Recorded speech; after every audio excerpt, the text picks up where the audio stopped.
Hello everybody, welcome to Red Tool House. On today's video, we're going to talk about walking away from a task when you recognize it's just too dangerous to take on.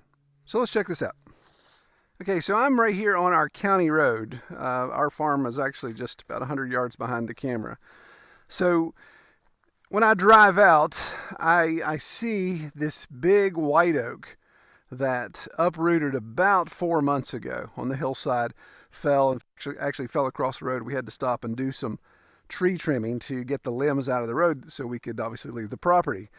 This isn't my property, but looking at this big white oak and thinking, okay, that's a pretty white oak. It uprooted, it's going to die, and if nobody does anything, it's just going to obviously sit there and rot. So should I come down, grab that, obviously with the property owner's permission, he's my neighbor right here, get his permission to come down and grab that log and put it on the mill. You know, you hate to see a white oak go to waste. There's a problem. So it's tough to kind of gauge the scope of this with the camera, I think, but you can see that this tree uprooted. It's a pretty good hillside. There's a pretty good incline that goes that way. And actually there's a bit of a rock face right here.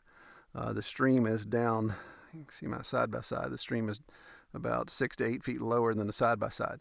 So that white oak fell across, you know, if you want to call it a little gulch, little canyon, whatever, it fell across that, but it uprooted. It did not break off at the base, it actually uprooted.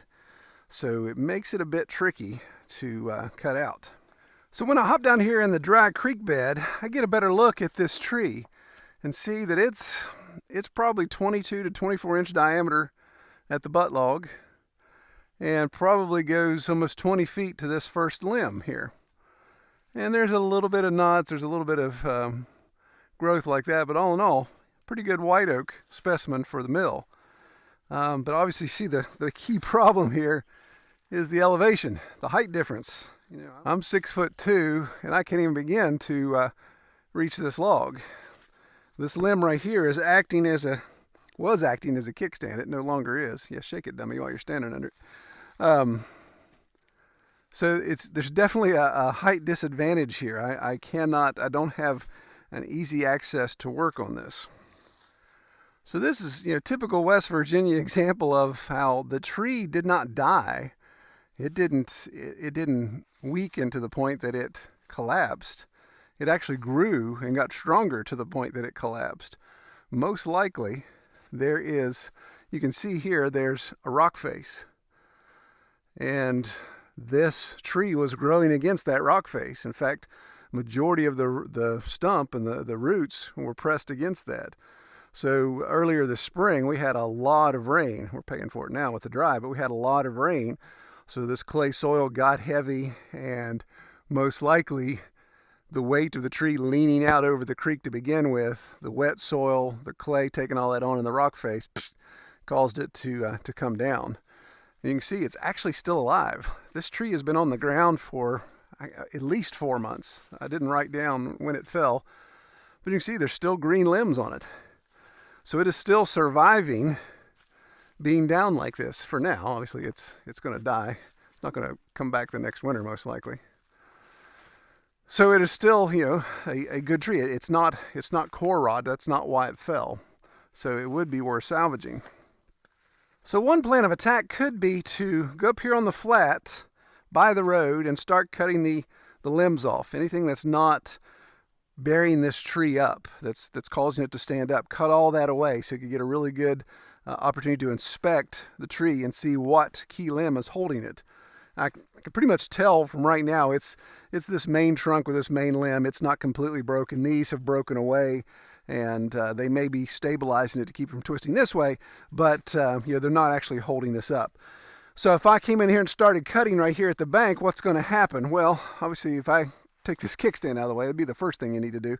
Take that kickstand out of the way. Then this tree is just going to continue to fall, and the more I cut, the more it's going to, you know, shorten and shorten and shorten to the point that log's laying, you know, pretty much down the slope of the mountain. So this is where the potential for dying a very painful and lousy death comes into play. See if my fat butt can get up this mountain. So the shorter I make that log, of course, the more this lays down. And obviously there's a ton of weight still. holding this stump up here. So if I get down to 2 saw logs, so maybe I cut where that kickstand is, and I get down to where this log is laying, obviously I still have to detach that log from the stump. I don't have equipment big enough or long enough to reach over this creek and pick this up. There's no road access up here. So the only way I can get to it is right there. So if I come in here, just imagine me coming in here with a chainsaw on this hillside.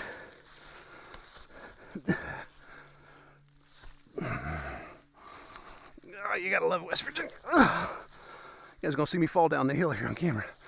Imagine me coming in here with a chainsaw and trying to release this. I mean, it's dangerous enough standing here underneath it, but imagine trying to release that.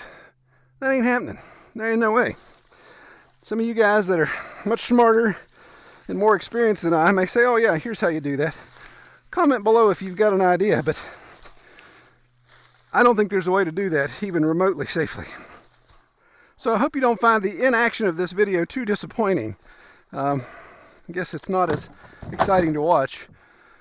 But don't worry, we'll be making sawdust in upcoming videos. There's plenty of other opportunity. All right, take care, everybody.